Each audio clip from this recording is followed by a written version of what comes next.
Hello friends, कैसे हैं आप सब। मैं आपका अपना मित्र एडवोकेट एसएस मिश्रा लीगल दर्पण चैनल में स्वागत करता हूं।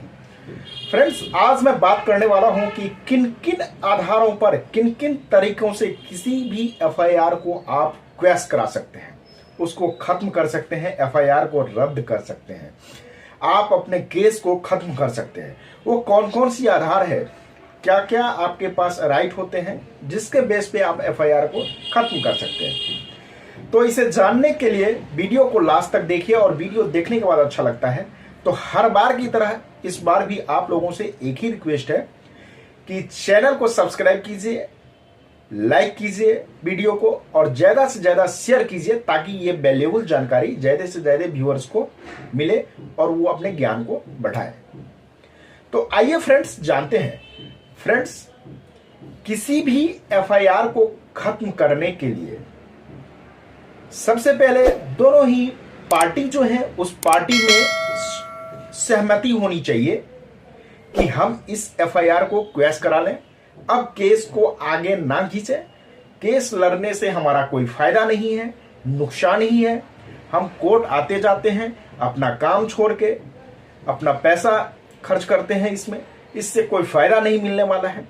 जब इस तरह की बात दोनों ही विक्टिम और एक्यूज दोनों के मन में आ जाता है तो उसके बाद वो आपसी समझौता करना चाहते हैं। आपसी समझौता के आधार पे वो अपने एफआईआर को खत्म कर सकते हैं। पहला तो स्थिति ये है।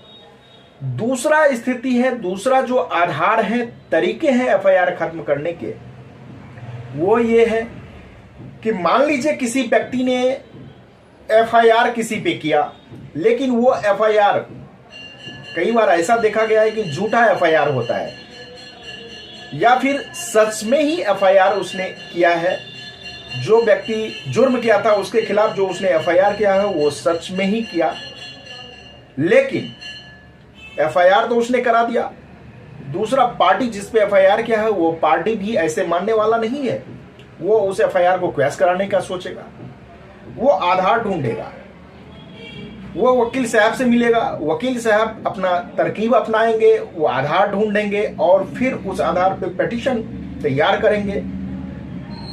पिटीशन तैयार करने के बाद कोर्ट में आर्ग्यू करेंगे और एफआईआर को कई बार देखा गया है कि क्वैश भी करा देते हैं। तो आपसी समझौते के आधार पर भी यदि आप दोनों व्यक्तियों का यानी विक्टिम का और एक्यूज्ड का सेटलमेंट हो जाता है, समझौता हो जाता है आपस में, चाहे जिस तरह की मैटर हो, उस मैटर में दोनों का समझौता हो जाता है आपस में, आउट ऑफ द कोर्ट ही यदि कोई सेटलमेंट होता है, और फिर वो कोर्ट में आके बोलते हैं, उनका चाहे सीजेएम के पास मैटर चले, एमएम के पास मैटर चले, या फिर सेशन में चले मैटर, और वो चाहते हैं कि मैं आपसी समझौता के आधार पर मैटर को खत्म करना चाहते हैं, वो तो खत्म कर सकते हैं।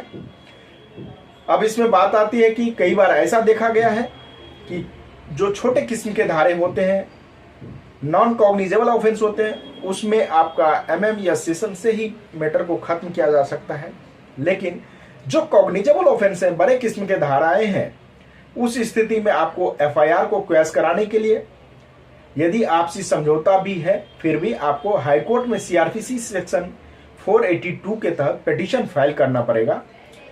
उसमें आपका जो सेटलमेंट हुआ है वो सेटलमेंट का पेपर भी लगाना पड़ेगा, मेमो ऑफ अंडरस्टैंडिंग जो होता है वो लगाना पड़ेगा।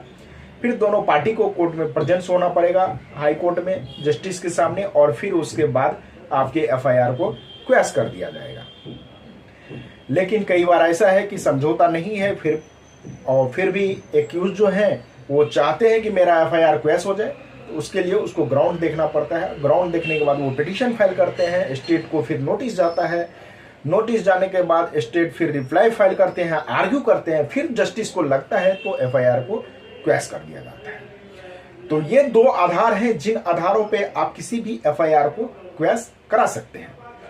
फ्रेंड्स, ये जानकारी आपको कैसी लगी आप मुझे कमेंट करके जरूर बताइए। कोई कंफ्यूजन हो तो कमेंट कीजिए, उसका रिप्लाई देने का कोशिश करूंगा।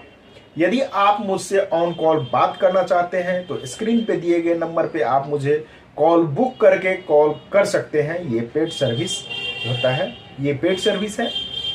आज तक के लिए इतना ही, फिर मिलेंगे नेक्स्ट वीडियो में, तब तक के लिए धन्यवाद।